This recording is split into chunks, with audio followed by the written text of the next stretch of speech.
All right, so we're going to start the second part of Unit 7. Go ahead and highlight Unit 7 notes at the top of your page. This is Part 2. You should have already completed the checkpoint, and I hope that you did well on that. So Part 2 is going to be properties of waves and sound. And to start that out, we're going to talk about the parts of the ear today. So have you ever heard someone yell in an empty gym? How did it sound? So in an empty gym, you would hear noises that are loud, that are sharp, and maybe even hear an echo. And an echo is sound reflection. When sound waves bounce off of a hard surface like the gym walls or the gym floor. Compare this to a friend whispering a secret in your ear across the aisle of a classroom. The way that a voice sounds depends on the area around you. Sound is also affected by where it comes from, as well as the medium through which it travels. And remember from the first part of the unit that medium is just a fancy word for matter. How exactly does sound travel? What makes different sounds seem so different? And what is the process through which we hear? All of these are questions we will answer in the second half of Unit 7. Below, write another question about sound that you may be wondering. So take a moment and pause the video, and in this space provided, write a question about sound that you're wondering. It may have to do with nature. It may have to do with an experience in your life with sound. It may have to do with ears, but some question that you have about sound. Go ahead and write it in the space below. Once you have that written, resume the video.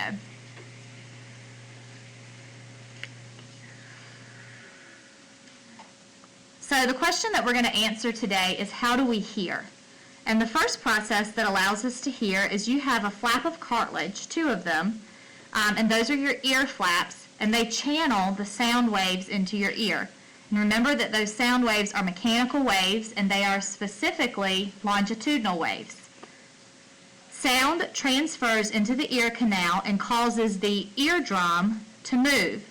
The medical term for eardrum is the tympanic membrane, but for 8th grade purposes, we'll call it the eardrum. The eardrum will vibrate differently with different sounds. These sound vibrations make their way through the hammer, anvil, and stirrup to the cochlea. So there's 4 different terms right there that we'll talk about a little more. They are the 3 smallest bones in your body. So there's some Jeopardy trivia for you. The 3 smallest bones in your body are the hammer, the anvil, and the stirrup, and they are located inside your ear. The cochlea has thousands of tiny hair cells and fluid. Sound vibrations make the fluid in the cochlea travel like ocean waves.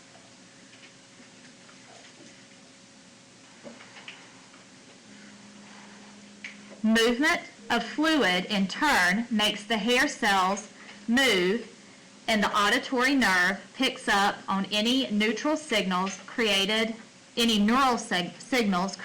the hair cells.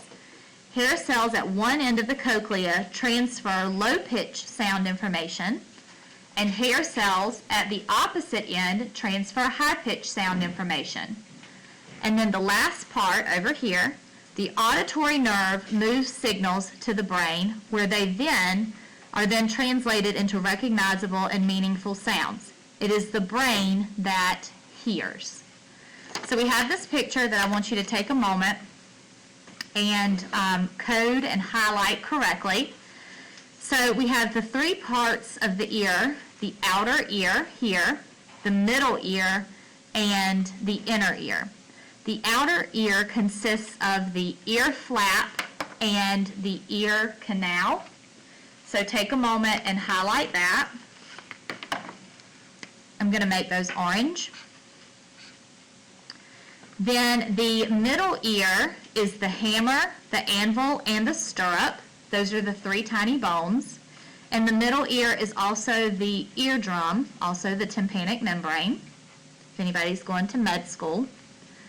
And then the inner ear, and all of this is located deep inside your skull.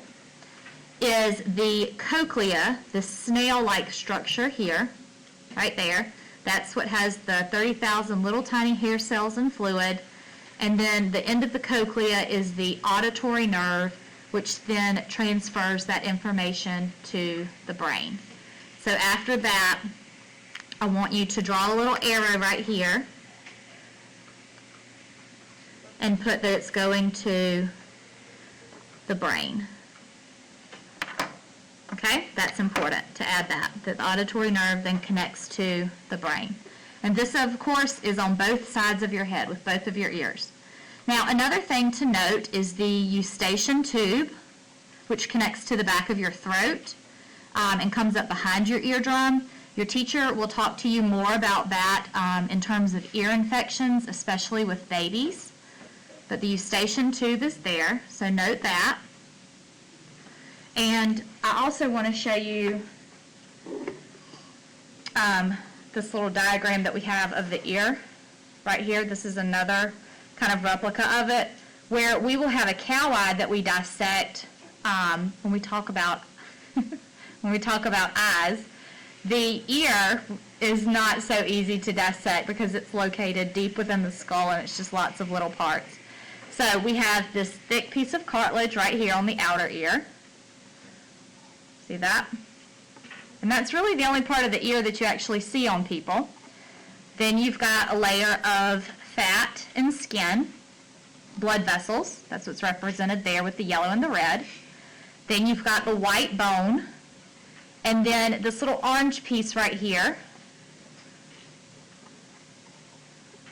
Right there, that little orange piece with the line represents the eardrum, and it vibrates when the longitudinal sound waves pass through. Then we have these little tiny bones right here, the hammer, the anvil, and stirrup. They're gray. Then they vibrate this blue cochlea, and it really does look like a blue snail. And then that sends signals through the auditory nerve to the brain, and that would be the auditory nerve, this little yellow piece right there.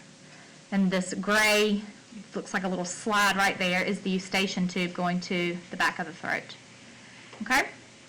So that's just another little way to look at the ear. All right, so we will talk more about that. Make sure that you have your notes completed. And this is Unit 7 Notes, Properties of Waves and Sound, Part 2, and this is Part 1 of those notes. There'll be 2 more parts headed your way in a bit.